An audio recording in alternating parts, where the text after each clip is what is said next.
what a traumatic brain injury entailed. And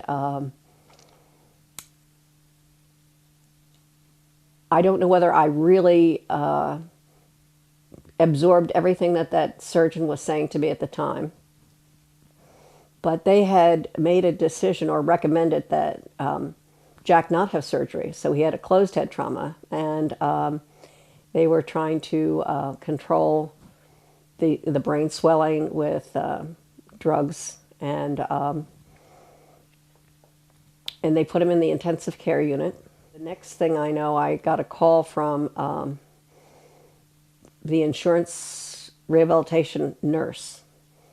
And her name was Meredith Rapp. She was the one person who really helped to educate me and my family about closed head trauma and worked with us very closely. My first impression was this very tall, commanding woman walking into the intensive care unit with a briefcase and barking orders to the nurses, and then turning to me and saying, bring Jack's high-top sneakers in. And I said, he doesn't wear them. She said, well, then go buy him a pair. And she insisted that he wear his sneakers, high-top sneakers, all day long so that he wouldn't get foot drop, which really was great advice because his walking would have been greatly impaired if she had not recommended that. And I can remember her interviewing me and asking me about Jack's normal day, how he spent his days.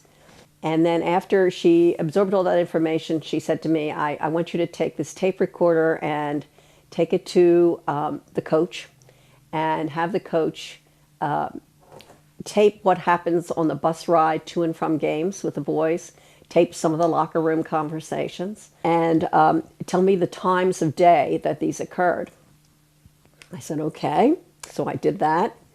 And then she asked me what TV shows Jack watched daily and then what things he watched on the weekends. And the next thing I know, a television set appears in the intensive care unit, which is really odd because there was Jack out cold. And she had a whole schedule of television viewing that went on for Jack, regardless of the fact that he was out. And then she had these tape recordings of the kids and what they were saying at different times during the day, and they were played on a schedule. And it seems as though she had been involved in traumatic brain injury for quite a while, and there were theories that if you could stimulate brain activity by making the familiar available to the patient.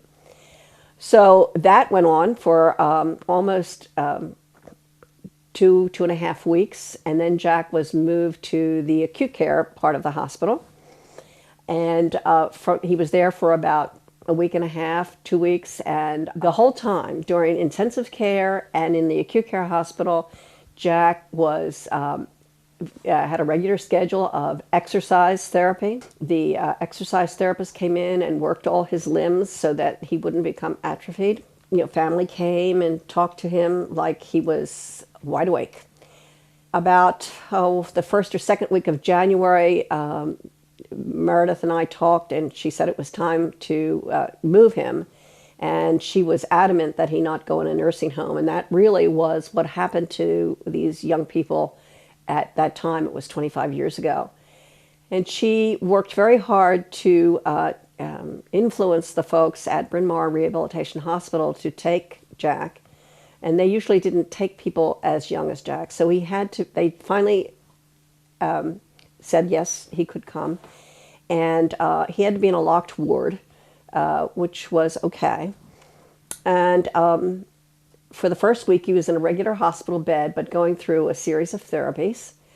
And then this wonderful physician out there recommended that they empty his hospital room, and they put up a contraption called a Craig bed, which had plywood sides with hinges at one point where you could walk in and out. And the sides were lined with exercise mats, and there was an exercise mat on the floor. And then Jack slept in there and worked out in there, and he was free. He was not tied down or strapped down in a bed. And again, the theory was that this physician who's out in the Midwest and dealt with a lot of head injuries as a result of skiing and sledding accidents felt that the stimulation of the brain, of the body, would stimulate the brain. So the whole football team would come out to visit Jack and sit in this Craig bed. Our dog at the time, Tuffy, who was a wonderful little mutt, was allowed to come visit. And it was almost like a little party every time Jack had visitors, but he seemed to respond, but we couldn't tell. And it's a very mysterious business, this closed head trauma. I went back to work before the end of December, and I can remember getting a call in, I guess, late January, and it was Bryn Mawr, and they said to me, Jack's not responding, he's stuck at level 2 or something like that. There's several levels of brain activity. And that was really the first time that I cried, because I thought, oh, it's useless, it's not going to work. And I called Meredith, and again, Meredith to the rescue. She interceded, and they allowed Jack to stay a little longer. And at that time, my oldest daughter, Sally, was at her sinus college, and she would drive down to visit Jack on a regular basis at Bryn Mawr. And she drove down late one afternoon, and Jack was strapped in a wheelchair, and he had a band around his head to keep his head straight, and his eyes were wide open. And Sally was holding hands with him and talking at him, and she was reminiscing about how they used to thumb wrestle. And she was talking to Jack, and she was thumb wrestling with him. And slowly, Jack's thumb began to move. And that was a breakthrough moment, because Sally jumped up and she ran to get the nurse and came back and showed that Jack was receiving information. I woke up in the hospital. I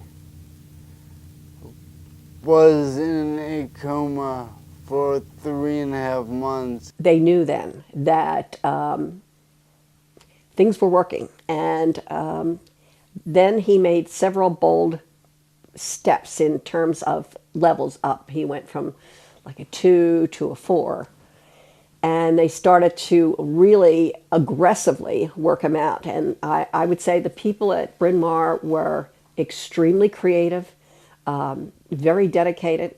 They even fashioned what looked like a skateboard, but it was a bodyboard. And Jack would surf through the hallways at night when the other patients were not using the hallways, and they would race him against